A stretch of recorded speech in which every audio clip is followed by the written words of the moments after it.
बहुत दिनों की बात है।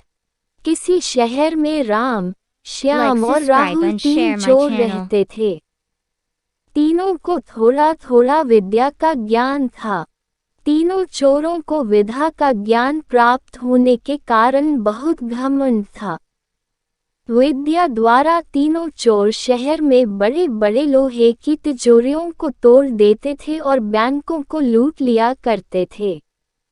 इस तरह तीनों चोरों ने शहर के लोगों की नाक में दम कर रखा था। एक बार तीनों चोरों ने एक बड़े बैंक में डकैती करके सारा माल उड़ा दिया। तब पुलिस को खबर हुई तो तीनों चोरों को पकड़ने के लिए तलाश करने लगी। मगर तीनों चोर पास ही के एक घने जंगल में भाग गए।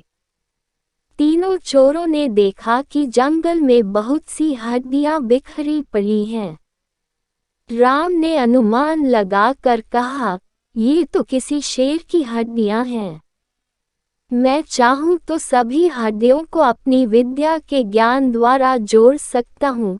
श्याम को भी विद्या का घमंड था, सो वह बोला, अगर ये शेर की हड्डियां हैं तो मैं इनको अपनी विद्या द्वारा शेर की खाल तैयार कर उसमें डाल सकता हूँ। राम और श्याम की बात सुनकर राहुल का भी घमंड उमड़ पड़ा और उसने कहा, तुम दोनों इतना काम कर सकते हो तो मैं भी अपनी विद्या द्वारा इसमें प्राण डाल सकता हूँ। तीनों चोर अपनी विद्या का प्रयोग करने लगे। कुछ देर बाद राम ने सारी हड्डियों को जोड़ दिया और राहुल ने शेर की हूबहू जान डाल दी।